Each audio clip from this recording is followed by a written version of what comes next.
Somos Red Muki, somos un conjunto de instituciones 29 en 11 regiones que vemos el tema de acompañar a comunidades y poblaciones en zonas mineras. Nuestra entrada es esa, ¿sí? Y desde ahí vamos a plantear un poco nuestra mirada del plan y de la política.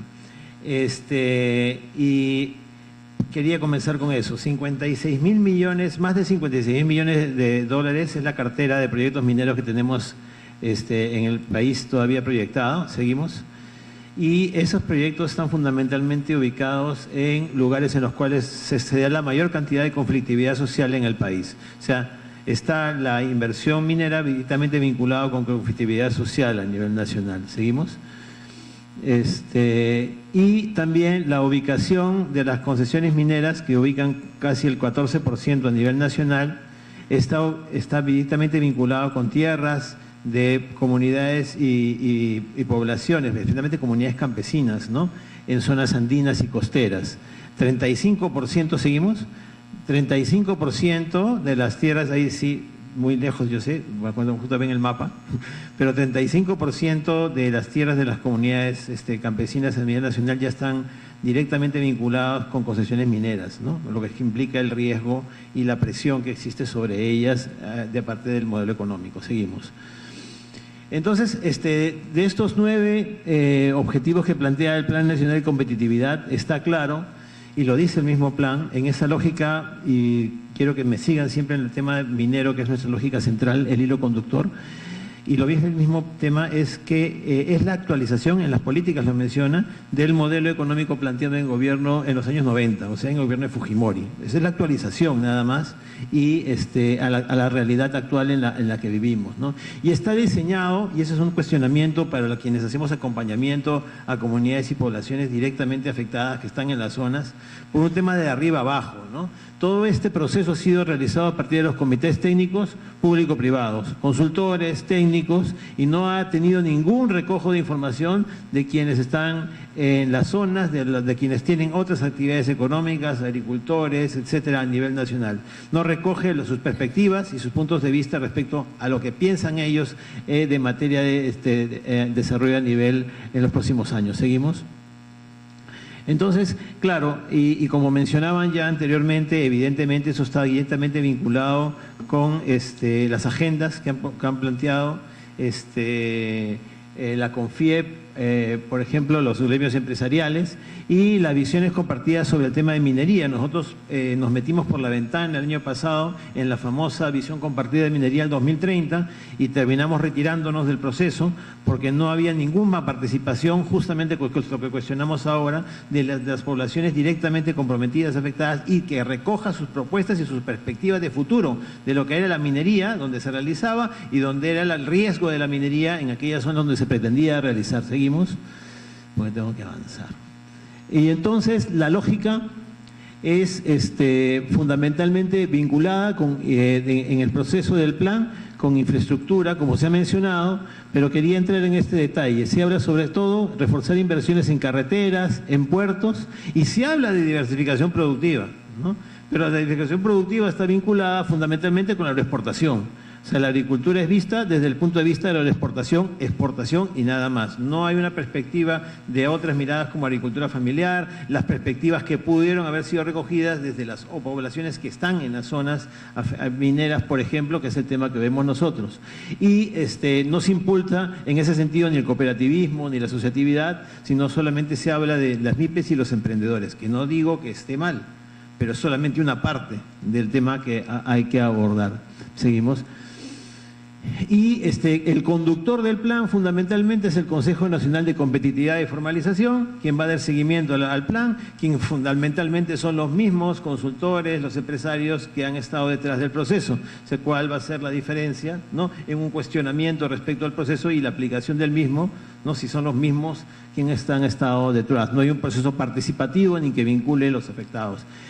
Y aquí el tema, ¿no? La cartera de proyectos que plantea la exportación fundamentalmente, porque es exportador el tema central en el plan, ¿no? Es el eje Lima, ¿no? Vemos el aeropuerto de Jorge Chávez, vemos el puerto del Callao, vemos la línea del metro, vemos carretera central, vemos el agua potable de Lima, es decir, fundamentalmente, y vamos a ver luego datos, estamos centrados en Lima y en proyectos de justamente lo que mencionábamos de agroexportación, ¿no? Con Chavimochi, con Majes y otras carreteras que se plantean. ¿Pasamos?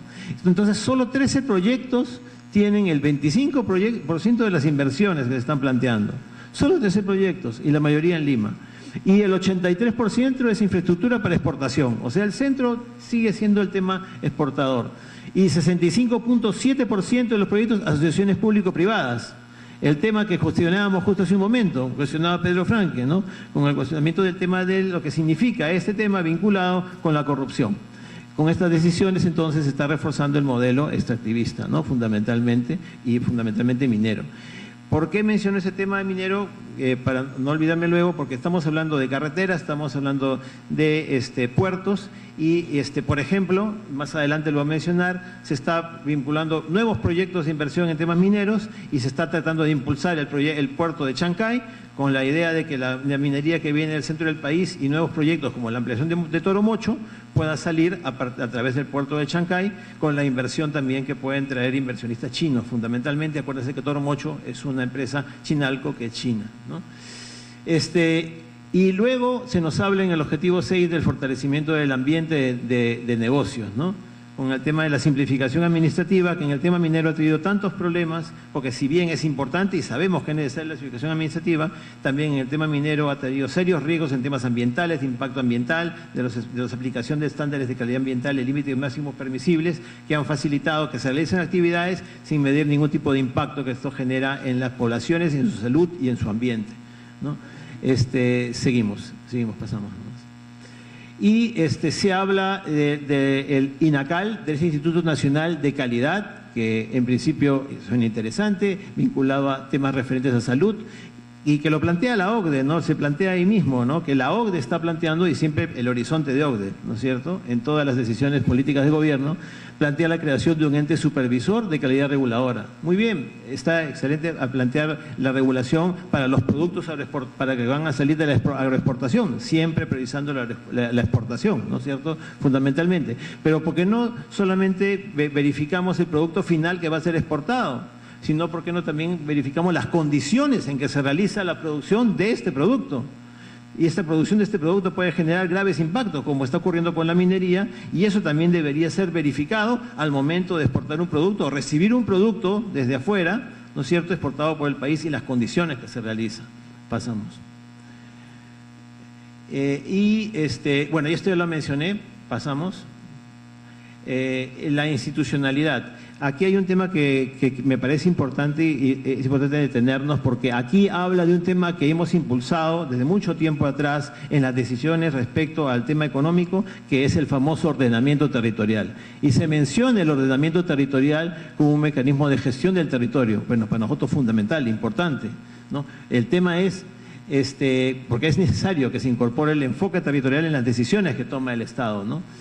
El tema es, no se incluye, no se habla del tema de la normativa y las políticas respecto a este tema desde los gobiernos locales, desde los gobiernos regionales, que son los que fundamentalmente se responsabilizan por estos procesos de tratamiento territorial, ¿no? Entonces, se sigue manejando el tema como desde el gobierno central y desde querer seguir ordenando el territorio desde las decisiones del gobierno central toma, como ahora ocurre con la minería cuando se otorga una concesión minera, por ejemplo, que en la práctica están ordenando el territorio, ¿no? Pasamos. Y entonces, pasamos otra vez porque para correr, y en esta lógica, entonces se discute también quién es el ente rector del ordenamiento territorial, quién es el que plantea, y actualmente se habla de ordenamiento territorial ambiental desde el MINAM, pero también se está planteando desde las instituciones, especialmente la CONFIEP, que sea la PCM, ¿no? Pero la Presidencia del Consejo de Ministros tiene dos ministerios que son centrales en las decisiones económicas, que es el MEF y es el MINEM, ¿no es cierto? Y entonces las decisiones sobre los usos de los territorios, ¿no?, van a pasar, o se pretende plantear desde esa perspectiva, desde las decisiones económicas y de las perspectivas económicas que pueda hacer el mejor uso de los suelos. Y acá está centrado, hay una frase concreta, miren, que plantea el plan: dificulta la asignación de los derechos, o sea, el ordenamiento territorial, el que no hay ordenamiento territorial, como las actividades agropecuarias que se superponen a actividades extractivas. Es decir, el tema es destrabar el problema que hay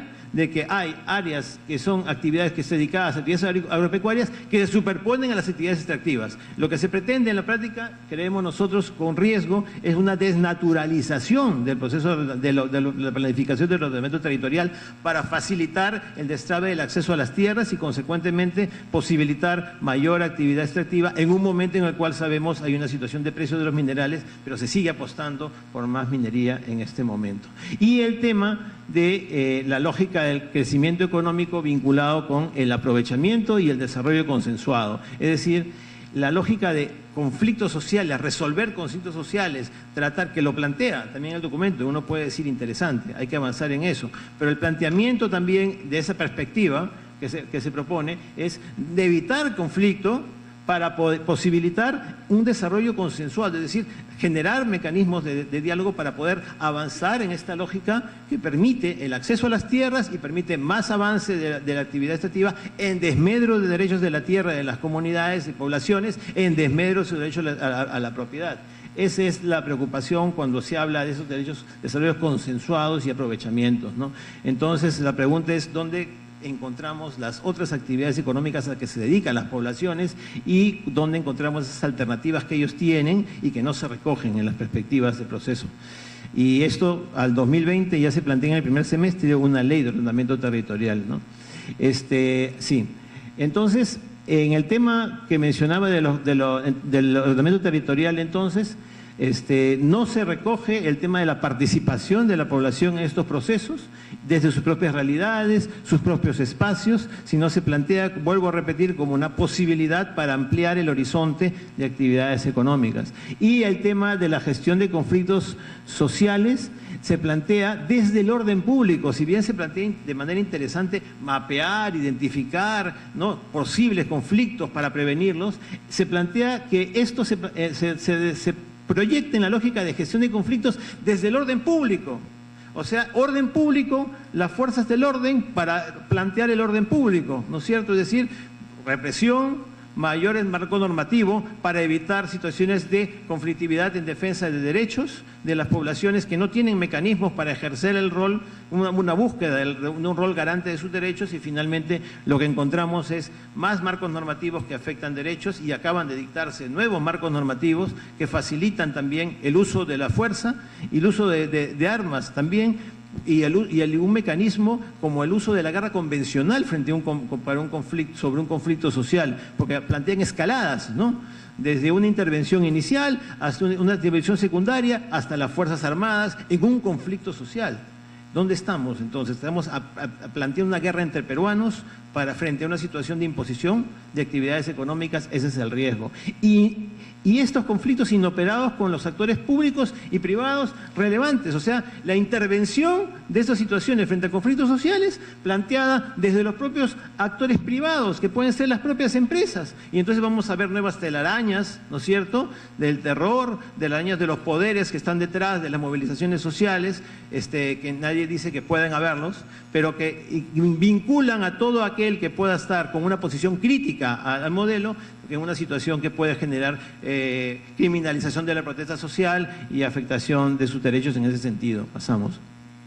Y entonces ya voy terminando. Se habla del servicio civil en las entidades públicas, del nombramiento en el servicio civil de la carrera, que eso es importante, pero no se habla de cómo limitar las puertas giratorias, ¿no? La entrada y salida de los funcionarios de las empresas a los sectores públicos para dictar marcos normativos y políticas en favor del sector empresarial y luego salir para recibir recompensas con nuevos puestos en las empresas, ¿no? ¿Cómo se limita esa situación que todavía vivimos y enfrentamos lamentablemente cuando conocemos marcos normativos y políticas que se dictan en los sectores productivos, ¿no? Pasamos otra vez. Y entonces, cuando se habla de estrategia de financiamiento, nos preguntamos, no todo se puede producir para el mercado de exportación, no todo, hay que diversificar para lograr una producción de autoconsumo, respetar y promover economías, hemos hablado de la agricultura familiar, de la asociatividad, y involucrar a las personas que deben ser los principales artífices y de imaginar sus propios procesos hacia el futuro en la perspectiva económica. Y se habla mucho de desarrollo sostenible, ¿no? Pero que tiene sus detalles vinculados con la sostenibilidad, ¿no? Porque tampoco no se puede utilizar un ecosistema permanentemente hasta que se deprede, sino hasta donde dé, hasta donde no se afecte y donde hay una posibilidad de recuperarse, ¿no? Pásalo. Termino con una mención nada más, y puede ser una respuesta posterior, porque se hablaba de reaprovechamiento de los recursos y de la economía circular, que en principio estamos de acuerdo, ¿no? Pero en minería, por ejemplo, cuando uno reaprovecha un recurso, no existe un marco normativo para el reaprovechamiento del recurso. Lo que se hace es poner en valor el pasivo ambiental minero, y entonces deja de ser pasivo para volverse un activo, y se vuelve a otorgar como un activo con las mismas normas que se establecen en el marco ambiental y social para la explotación de un activo. Cuando el pasivo ambiental tiene una serie de cargas, ¿no?, de impactos que no pueden procesarse de la misma manera que un pasivo ambiental. Me dejo entender que un activo, me dejo entender, el impacto es mucho mayor cuando se procesa, ¿no?, una serie de productos que son gravemente, que tienen una grave impacto ambiental y que puede generar mayor impacto. Entonces, cuando hablamos de esto, de verdad hay que tener claridad de lo que implica, claridad de los impactos en la salud y vida de las personas, y decidir en base también a derechos, ¿no? Y creo que es la entrada que he querido darle más. Desde MUCI también es la entrada que hemos querido darle más. Una perspectiva de derechos, un enfoque de derechos, de esta mirada del plan de competitividad y productividad que creemos, ¿no?, tiene una serie de riesgos que consideramos es importante levantar la voz para plantear una discusión al respecto a nivel nacional. Eso, muchas gracias.